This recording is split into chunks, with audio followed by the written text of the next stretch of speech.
to our channel. So today we're doing a bit of a Q&A mukbang. We've got all of our food from Slim Chickens, which is currently my personal favourite kind of dirty takeaway spot. With this new Slim Chickens Love thing. it. I got you a little something that you didn't know I ordered. Oh my gosh. Yeah? Yeah? They look even. Oh my god, is it mac and cheese? It's mac and cheese. I thought it was cheesy chips. I was like, blooming heck, there's a lot of cheese on those soggy, chips. cheesy chips. Oh my god, I'm so excited about that. My pregnancy craving has do you think? literally been anything with cheese on, and I was gutted because they closed Shake Shack, and I've been having my cheesy chips from Shake Shack. You could even dip. Oh my! What about chips with mac and cheese? That's it, carb and carb. This has actually made my day that you ordered this. Like, I'm actually buzzing. Kaz loves mac and cheese. Oh my! Is it good? Can I do some? No! It's too sickly for me. Nah. Like, I don't even want to do this now because I just want to eat You this. just want to eat your mac and cheese. I just want to shove it in my gob. silence. Amazing. Holy smokes, okay. So my favourite thing actually, not my Laid it favourite, out. it's all very good, but I love the sauces they have. Oh yeah. They're really nice. I don't know why I've been so reluctant to try this place. Like, every time James mentions it, I'm a bit like, ugh. Especially because whenever Kaz goes to Shake Shack, she doesn't even get burgers, she gets... I know, these like chicken things, so this Yeah. is literally just Shake Shack now. Yeah. So I can just order, I'm just going to be ordering that. You know you've done that to me now. The mac and cheese. In my 3rd trimester, I'm just going to be ordering that blooming mac and cheese every day. Why have you done that to me? Okay. I don't even need the burgers, I'm just going to stick with the mac and cheese. Amazing. Yeah, Actually, so let me try the sauces. this is a bacon and cheeseburger, Wow. chicken burger, and this is a honey barbecue chicken burger. Okay, is there any of these spicy? No. Oh my. That sauce is amazing. Yeah. Sorry, I spit my mouth open. Every single mukbang, always get told off. Barbecue. Good, isn't it? They're all good. I don't know which one's my favourite. Whoa, that first one's amazing. Oh my, no, best sauces I've ever tried. They're all so good. Why have you not forced me into this food before? Well, I ordered you one once and I got it wrong and I accidentally ordered you chicken yeah. without the kind of like batter on. A bit That's really boring. sad. Okay, so as always, whilst we're doing our munchy mukbang, we love to do a Q&A. So we're going to be doing a honest pregnancy Q&A. I've just entered my 3rd trimester, so it's not going to be like, we might do a 3rd trimester Q&A, but I mean, they're all basically the same, aren't they? They're just questions about life and It pregnancy. just gives us an excuse to eat good food. First question. Do either you or James worry that you are having a baby too young? Good question. I don't feel like we talked about this one in many Q&As before. I feel like I'm not worried that we're having a baby too young at all. Like, I think we're so lucky that we met so young. You know, so many people don't kind of find their wives or husbands or their long-term partners until, well, you know, some people early 30s, late 30s, early 40s, you know, like we've had already, you know, 6 years together before Karis got pregnant. We're done with each other. Also, we're lucky that we kind of had the flexibility and the financial situation to be able to like travel, to be able to go on holiday, to be able to do loads of amazing things together. That again, a lot of people might not be able to afford to do until later on in their 20s. Yeah. So I don't think we're too young. I think the only Karis has said a couple of times that the only reason she's not scared, that she's upset that we're having them young, is that she doesn't want to not have kids. Yeah. So she's worried that she's going to want to have 5 kids because, you know, she still can come kind of like 34 plus. Yeah, so basically I'm like sad that, well, worried that we're having them too young, because when we're finished like having kids, our friends might start having kids and then I'll be like really sad that we're not having any more. So that's my only worry. But in terms of actually worrying about being too young and that being the issue, we don't worry about that at all, and like James said, for all those reasons basically in our life situation. But that being said, we do say in every video that we would not be having kids at this age if it wasn't for our life situation. And so where we are now, social media, everything like that, we are grateful every single day, and just we feel blessed to be in this position to be having kids at this age. But it is because of the life that we live, and had we like finished our uni degree, done something to do with maths, goodness knows what we would have done. We wouldn't be having kids at this age. No. So it really is dependent on our thing. Because I had a DM from someone earlier, which was really interesting, just saying that so many people have gotten pregnant lately because our friends Elle and Connor have announced they're pregnant as well, and I follow congratulations, guys. Yeah, we're so excited about that, and we'll talk about that later. 5 other people that I follow have announced that they're pregnant recently, and it's very overwhelming for people that are of an age where they're like, oh, should I be getting pregnant? And someone DM'd me just like, I wonder how many people feel a lot of pressure now. So I wanted to address that right at the beginning and just be like, I hope that our lifestyle and being young and everything never puts pressure on anyone watching our videos, because like I wanted to reiterate, we would not be doing this. Everyone's life journey is so different, and it's not that we've got to the age of 24 and been like, time to settle down and have kids. It's literally to do with what we're doing and the life that allows us to do that, and us feeling ready, because we would not feel ready and we would not have that urge to start a family if we were doing different things with our life. Well, I think it's a really, not an interesting one, but it is obviously a big decision to kind of choose to start a family. Sometimes they happen slightly more accidentally, but everyone kind of makes it work. But if you actually make the decision, you got to obviously want to have kids and want to do that, and also you've got to kind of be in a position to do it, in terms of you've got to think, right, actually I'm okay to maybe slow down my career, or I'm okay to, you know, I can afford to kind of look after this Which I think I child. would have found much harder having not been in this career. So I do really feel like, because like, you're very career driven and I'm very career driven, and even though, you know, like in today's day and age, it's not meant to affect the woman's career if they choose to have kids. It just does. It's hard for it not to.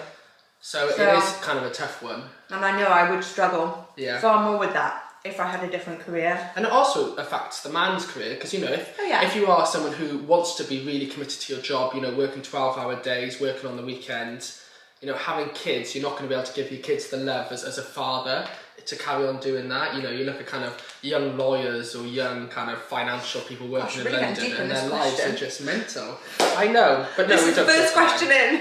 But yeah, I think from what comes, the last thing we ever want to do on our channel is to put pressure that's what or to make people think that the way they're living their lives isn't how they should be living their lives. No, that would make me so sad, you know? Thinking that people would feel like that when every life is just so different, and there's just different things going on in everyone's lives, and I feel like there's just no set way to live it, and I wouldn't want anyone to think that this is the option that they should be doing if it's not what they want to do, you know? That just makes me feel so sad. Question 2, after like 20 minutes rambled. Is James finding enough support for first-time dads? You don't hear much about that. I thought that was an interesting question. I was like, It's hard to find things you're not looking for.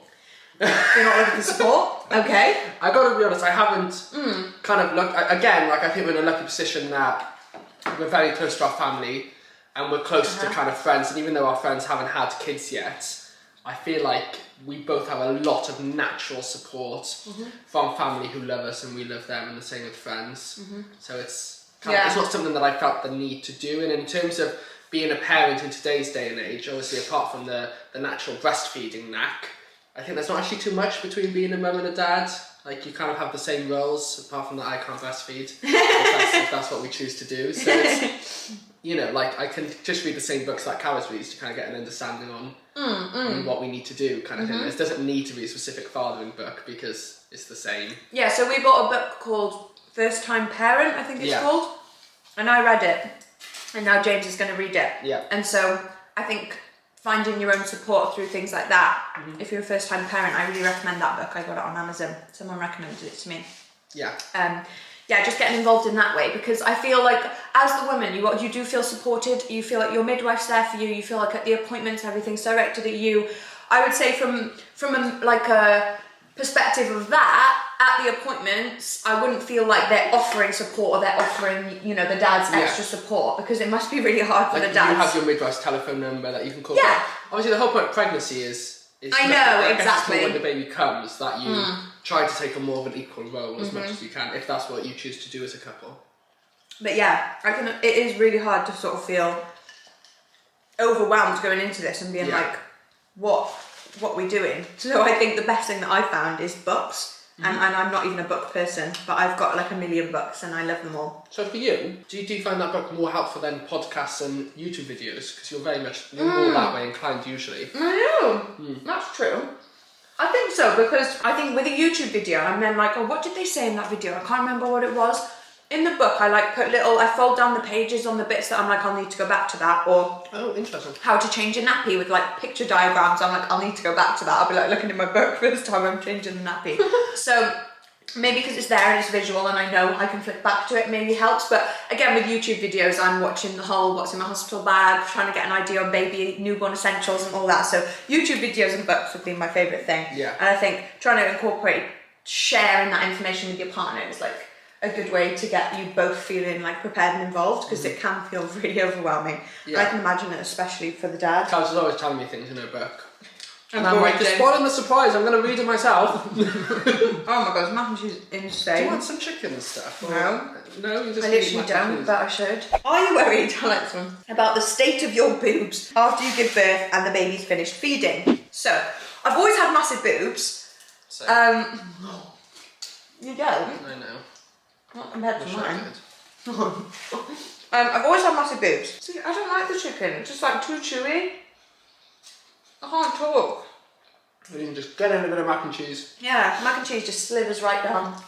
And I can carry on chatting. Okay, fair enough. I've always had big boobs, and in pregnancy they have grown loads, and then once your milk comes in, apparently they like double in size, so I just don't even I'm know. sorry, what?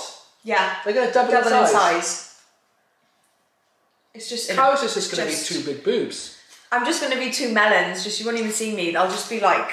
And apparently they're like really massive and perky because they're just full of milk. After the baby's finished, that's what people have been messaging me about. Like all the milk just gets drained out. They've been stretched from having so much milk in them. They just look like little sacks like hanging on your body.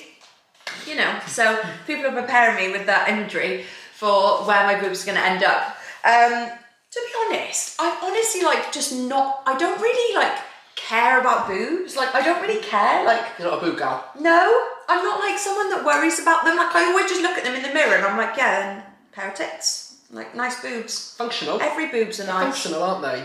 Yeah. Hopefully. Yeah, hopefully. you'll be able to breastfeed. Exactly. And they'll do their job. Maybe it's because I personally, I don't know, maybe it's like a personal thing as to what you're attracted to or like what you What you find se- what you sexy. sexualise. Yeah, what you sexualise. I'm not really like boobsy that much, so maybe it's because I've always had big boobs. I don't I don't look at other, I don't Yeah. know. I'm not bothered about boobs, so I'm like, okay, if they're two saggy things on my body, then that's what they'll look like. Don't really mind, which is odd, and I think that sometimes can put in perspective for people. Different people like idolise different things, Yeah. and so some people might, and then you think everyone idolises that, but they don't. So like you're really self-conscious about, say, your boobs, because you think everyone in the world idolises a specific type of boob, when actually then me, I wouldn't even notice your boobs because I don't even care. Do you get me? So if you're worried about how your boobs look, just send the photo to Karish and she'll And go, I'll be like, what are you what showing boobs? me here? What am I noticing? I'll be like, nice eyelashes, because I wouldn't even notice them. So, I really don't feel worried about my boobs at all. But who knows how I'll actually feel Yeah. if they're like dragging on the floor. Like you have always had naturally nice boobs. Perky boobs, Not yeah. that anything like boobs are nice, but Yeah, well, we've always thought they were nice. yeah. I don't even know what other, some people could look at my boobs without my bra on and be like, they're so saggy, or like whatever, and I wouldn't even know if they were, like on a scale of, because we've always been like, yeah, nice boobs to me. They're the only boobs Have you've we? known. We don't even, yeah, they're the only boobs I've known, exactly. Well, let's not talk about boobs. Okay, how are you feeling about national lockdown coming into third trimester? So, we've been in a bit of a lockdown Go on, before, politics, Karis. honestly. Explain the situation. I actually- So, we're kind of the same country, but we're not the same country. Oh my god, no, I And was we even kind gonna of explain have the that. same government, but we don't have the same government. And we kind of follow the same laws, but at the same time we don't follow the same laws. And it's just all really confusing. That literally sums it up, basically. Yeah, so we live in Wales, so we have slightly different lockdown rules, but we went into lockdown a little while ago. Yeah. And I know England's gone, the rules have changed, and I think you guys are in the same, I don't know. You're in lockdown now until February, but we have a review on the I 18th can't of keep January to see if things change, which they probably won't. We had obviously hoped, like I remember when, again, like it's not a risk that you took, but obviously when we got pregnant, or when we started to try to get pregnant, we thought this would all be over. Absolutely mad looking back. Easily by the time that, you know, Karis was ready to give birth. Even if we got pregnant in kind of January when we started trying, we still thought, surely by the end of summer this is all going to be over. Actually, March when we that. started trying, we thought surely by the end of summer it's all going to be over. So it's just chaotic to think that actually now we're in a real high possibility that there'll still be largish restrictions come March. So our due date's 3rd of April. So there's a high chance, in my opinion. I think, in my opinion, it's more likely than not that there will at least be, you know, like maybe like a 2 household bubble restriction or something come the end of March, which is when obviously any time from that point you could start to give birth. I think it's just the only thing that worries me is what the hospital rules are. Yeah. Like in terms of the vaccine's here, and we think kind of by the end of 2021 summer, surely it's all going to be over and restrictions are going to be lifted, and then that's probably the point then we'd actually start wanting to do activities with our baby, you know, the swimming classes and stuff like that. Oh my god. So that's what we're more kind of focused on, as long as the hospital rules are at the stage that I can go in with Caris for the whole of labour, which at the moment they are. At the moment husbands are allowed in for the whole of labour, so you just hope they stay and that they don't go back to active labour only. Yeah, that's the thing. I think it's just shocked everyone how it's changed so quickly over the past few weeks with the new strain or whatever's going on. Like, it just feels like, how much longer is this going to go on? And we all thought it was going to like start coming to an end, and then suddenly it's just exploded again. And you feel like, how many more times is this going to happen? Well, you have the vaccine news, and there was so much kind of elation, and it was like, woohoo! You know, come March, all the NHS staff will be vaccinated. Most of the vulnerable will be vaccinated, and the elderly. And you think then surely restrictions are going to lift, and obviously that's not going to be the case now, is it? Let's be honest. You just feel very unknown about it all, and very pessimistic. Yeah, but I just hope that we can be in a situation where there's like a 4 household bubble would be ideal, so that my parents and your parents can see the baby as soon as it's been born. But the main thing is that I can be in for labour. That's all we want. Yeah, if you've got, can you imagine having a single household bubble when the baby's due, and we have to choose your parents or my parents? That's just rubbish. I would just do no one until it was lifted. It just sucks, doesn't it? Has it been what you imagined? I kind of remember what I imagined about pregnancy. I can't like remember what my expectations were, really. I think it has, you know, I think the first trimester wasn't, because I expected it to be a lot easier. And I think my struggle with the nausea and vomiting was just more than I could handle at the time. But now I feel stronger, you know. If I had to redo that for my next pregnancy, I feel much stronger mentally. I think it was the shock of, I'm not going to have any symptoms in the first trimester. Yeah. And the shock I Caris never gets ill, has never had a headache. I never get ill. She never has anything wrong with her. And she's only ever thrown up once in her life before the first trimester. And so for Caris to feel close to throwing up and then throw up a few times. It was drama. Yeah, it was. It was just not what I imagined. I'm not ready. I'm scarred. People say they get scarred by the birth. I'm scarred by the first trimester. Yeah, you are. So goodness help us come the birth. No, I reckon the birth's going to be fine compared to the first trimester. Yeah. There won't be so many tears. I've been watching videos though about how some women do, again, if you're afraid of sick, you might want to skip, but do throw up consistently throughout giving birth. I know! Due to gas and air mainly, but also due to other things like being induced and all I those don't know things. what it was from, but I watched a video yesterday and she was saying how much she was throwing up during the labour and birth and stuff, and it was actually really nice for me to hear that, because now I've mentally prepared myself and I'm just like, you know what, I'm actually fine with it. I was fine in the first trimester. It was just dramatic. It was drama. Get a grip. Worse happens. I know I can do it, and I know I'll be fine to throw up during the birth and labour, no matter how many times. I do apologise about that, thanks. James had a phone call. I did. Very important stuff. See, now I've got to wait for my story to upload, so I just uploaded the story. It's just uploading. It'll only be a second, guys. I'm full, but I want to bread. Well, Okay. I don't fancy that. Bit cold. Okay. So it has been what we imagined. I think the rest of the pregnancy has definitely. Like I feel so grateful. I've had the most amazing rest of the pregnancy. I felt just like myself. We've carried on as normal, but it still had those challenges. Like I've had bad hips and my bump's absolutely massive. Yeah, we've still had those, you know, pregnancy challenges that are still very much enjoyable, and I'm very grateful that we've had such, because I know it's not the same story for everyone during their second and third trimester. I know some people's whole pregnancies are just really traumatic and really hard. And so I did imagine a pregnancy where I could keep going, be me, feel myself, and I have had that throughout the second and third trimester, so I'm really happy about that. I think for me, it's been much better than I imagined. In terms of the first trimester was a little bit, I don't know, it's kind of what you imagine, obviously. You do imagine it to some sort of nausea and stuff, even if you think positively about it. But like since then, I thought what would kick in earlier was the struggle, not the struggle, Callus is pushing herself, like she's not finding things anywhere near as easy as you used to. No. But like, we're living our life still at 28 weeks. 28 weeks? Completely like we would before. Yeah. Like, we're still doing like hour to an hour and a half long dog walks a day.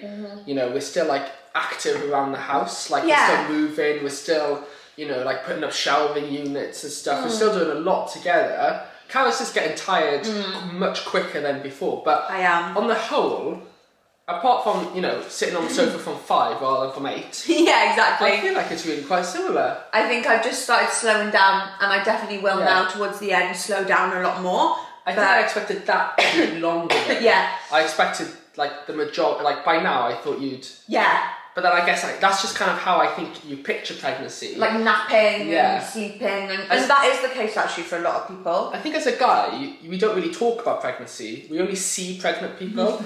And the main pregnant people you notice are heavily pregnant people. And so you see that they're walking quite slow and they're quite... And so I thought that more of pregnancy was going to be that, rather than go on actual hikes. Sure. That's such a good point. Honestly, that is a really good point. Are you still having sex? Yes, but... Yes, but... I can... That was a nervous yes. Yes, but... The third trimester, I can see it being a challenge. It popped up on it's my... It's harder already. It is. Yeah. Your bump's massive. That's not even funny. That's such a... Not even dad joke, because that's just weird. What was I saying? On my app it popped up and it was like third trimester, and it was basically talking about how you might struggle with sex, and it gave like loads of different sex positions, and they were really creative, and I was like, this is how creative you've got to get, because they were basically saying you won't be able to face each other because you'll be like 5 meters apart. So it was like... This is so romantic. This is so romantic, you all the way over there. You can no longer reach your partner for a kiss or more. Yeah, even we're going out for a colour, like... I know. It's just our stomachs meeting in the middle. It's so good to see you. So, that cracked me up. It was like these really weird positions. And I was like, oh, I can't be bothered to try that. Like, We're fine. We can wait about 6 months from this point. You know, you've got 3 months until the birth. And 3 months after. Recovery. We can wait. It's all good. I've gone longer in my life. So, I can really see it. You know, it's different for everyone. I know some people go right up to the day they give birth. But we're not saying we're not. No. We're just going to see how it goes. I'm just going to see how it goes, but I just wanted to give my honest brain thoughts, which was... It was, screw that. I'm going to sit on the sofa and watch telly all day. Pretty much. That pretty much sums it up. Why is that screen... Very similar question. Does sex... That is such a gassy drink. Is it gassier than Coke Zero? I think so, yeah. Whoa. Does sex feel different when pregnant? How has your sex life changed? I think I answered this one because I think I spoke about this in the other video. The only way, right, in which sex feels different or has changed, I definitely talked about this in the last video because I swear there was comments like people laughing at me, was I just feel really unflexible. And it sounds so weird, but like I feel like I can't, like I feel like I'm just like a straight pole. I can't explain it. Like I feel like I'm just like this, and even see now, even if I try and bend back, not that I'm bending back, you know, in the bedroom too much, but you know, I do like to be a bit more flexible than just a plank. Because honestly, even if I do like a bit of a cat on cow, you know, like the yoga moves, like it's just, it feels like some massive mass, which I don't know why I'm saying it feels like, a massive mass has actually grown there. It now feels really hard to like stretch and move and feel like myself, like to feel, I feel like a bit on edge because I'm like, oh, well, if I just move too quickly or do that, like, am I going to rip the baby's head or something? I don't know. Like, am I going to rip? The baby's just in there going, oh God, it's getting a bit tighter. It's getting a bit tight up here. Oh, okay. Exactly. Oh, it's just going back. Oh, she's going the other way. She's going the other way. So I feel like that's how it's changed the most for me. It's not as romantic because, like you said, we can't really face each other. Oh yeah, that's the other way it's changed. In that, yeah, you can't. I don't really feel like it's very romantic anymore because you can't, like, I don't know. It just doesn't feel the same as you can't, like, do what. There are restrictions, and so you can't do face to face. Next question: are you worried about how big your bump is going to get? I'm excited. I am a little bit worried. I don't know because you know, this is the part now where your bump grows more than ever, and I do feel like I have already got a massive bump. We do have a bigger baby than average, and I do have more fluid than average, so my bump is big, and if it continues at this rate, then I do not know how my skin is going to stretch, and what the heck is going to happen to my belly button, I do not know. Are you more worried about your skin stretching and stuff like that, or about you physically not being able to move because you're too heavy? Both. I don't worry too much about my skin stretching in terms of stretch marks. Yeah. Like, I'm all down for a stretch mark. I got them all over my legs for some reason from pregnancy. Oh, from pregnancy? Yeah, from pregnancy. I was going to say, well, you do train your legs quite a lot and you're growing muscle. From pregnancy? Right. So random. Maybe that's where the skin's coming from. We'll just borrow some of the skin from the thighs to oh my God. Imagine. That would make so much sense as to where the stretch marks are coming from. Does the skin purely stretch? I don't know. Or is more skin formed through new cells? I don't know, that's a good Because question. obviously your skin, the whole point of dust around the house is just dead skin cells. Surely it doesn't just... like a skin cell doesn't live for that long, does it? Like, you kind of regenerate pretty quickly. So I wonder how much, like, and also when you give birth then you've got flabby skin. Is that just new extra skin, or is that all stretched skin, or... Like, I don't know, can skin actually stretch, or are you just producing more cells? Well, you get stretch marks from the skin stretching, but you feel like you'd get more stretch marks if it was purely just stretching skin. I don't even know if a skin cell live for. Why are you asking that though? Because then it shows how quickly. Because what I'm saying is, why would skin cells stretch if they could just kind of create new and multiply? The skin cell is like right at the top, whereas what we're doing is we're stretching the whole skin organ. We're not just stretching like the skin organ is made from skin cells? I don't think you're going to find the answer online. Because you're not going to type in the right thing. How often do skin cells replace themselves? Every 27 days. But that, yeah. You know, your skin is the biggest organ. I know, and I feel like I haven't been doing much to look after it because I haven't done any like moisturising or oils or anything like that for stretch marks or bump growth, and you know, I'm just going to see how it goes. I'll update you after on how much I regret that, but I'm just, you know. Just because you've seen so many people who have amazing care routine throughout pregnancy and then just have stretch marks and everything. A lot of stretch marks. And also, I don't really mind them, so. No. But then they could have had worse stretch marks. They could have, that's what I was thinking. It's hard to use terminology, isn't I know. it? So I was going to say, and then they have really bad stretch marks. But they're not bad. Bad's the negative words, so just they have a lot of stretch marks. Yeah. Then they could have had more stretch marks. That's what I was thinking, but I couldn't be bothered to phrase it correctly without getting told off. Are you jealous now that Elle and Connor are pregnant too? I thought this was such a funny question. Quite a lot of people ask that, but then a lot of people also ask the opposite, like, are you excited? I guess that shows how different people's minds kind of work. Sure. Like, are you excited to share this experience with them, or are you jealous that your good friends are sharing them at the same time? Maybe. I don't know. Couldn't figure out. No. But no, we're so excited. We knew that Elle and Connor were trying for a baby, and it's been something that I've been cautious not to slip up on, especially when we've been doing like shopping for friends, like when we did the video where we shopped for friends' baby clothes. I made a special effort to say the name Danica and Chloe of the two friends that I was shopping for, because I didn't want anyone to think that I was shopping for Elle, even though she hadn't even announced yet, or like, I didn't want it to be like people thinking about it because I knew that she was pregnant then. I mean, we weren't shopping for Elle. No, we weren't. But I didn't want people to be like, well, I wonder if Elle... Yeah, right. I just overthink these things. Nice. But yeah, I was so excited for her to announce. I've been so excited for them. I'm so happy that when I went into... So happy. Right. Guys, look how happy I am. I can't stop smiling.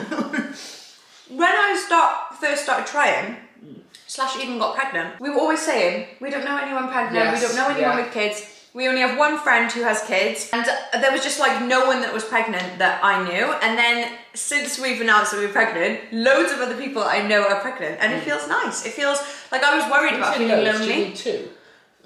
Two, well, yeah, more people that I follow that I wouldn't really class myself as friends with, but it's still nice to see their journey. Last question, because we are nearly done.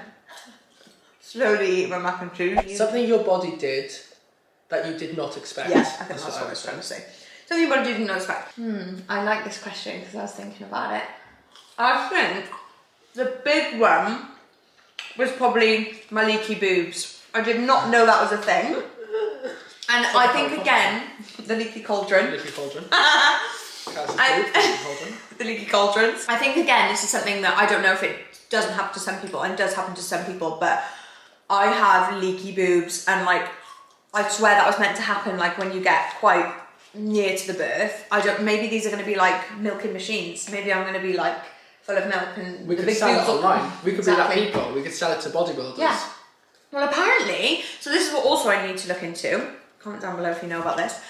Harvesting colostrum. So colostrum's the stuff that comes out of your boobs before your baby's born, which is the thing they class as liquid gold, apparently. It's like amazing, and you're meant to feed it to your baby. It's not actually milk, so your milk comes in like a few days after you give birth, or sometimes earlier or later. But colostrum, I think, is this like golden liquid that comes out of your boobs. Like, it's actually the colour golden, but I think they call it liquid gold because it's like meant to be amazing for everything, like healing and everything like that. I don't know. It's meant to be fantastic. So I'm like, when should I start harvesting my colostrum? Because, you know, I don't want to induce labour. I feel like I've already got colostrum coming out of these bad boys. But what, do you store it and do it? So the person that I saw yesterday, you harvest it. So I think you pump it out. Right, so I don't need to get my, and you put it in, my shovel up there. We're not planting it in the garden. What's it called? I don't know, I need to look into it. I don't need to get a plough. You don't need to get and harvest me. To get the tractor out. That's not what No, that's not what's happening. Okay, that is it from us. Thank you guys so much for watching. Hope you enjoyed. I very much enjoyed that. That was probably my favourite mukbang we've ever done, just because of that's all you ate. That's all I'm going to order now. You ate. Thank you guys so much for watching. We hope you enjoyed. I'm shuffling over to you. Here's my bloated bump update. Oh my goodness me, guys. Can't wait to update you on how big that gets. Thank you for watching. We love you so much. Thank you for all your questions, and we'll see you in the next video. James, stop looking at Mila. She's so cute. There she is cute. Come say hi. There she is. Where is she? There she is. Oh. Mila. Mila. Come up on the chair. Where have you been? Is that where you've been the whole time? Is that where you've been the whole time? She's going to jump from the table. Okay, we'll leave you. Love you guys. Bye.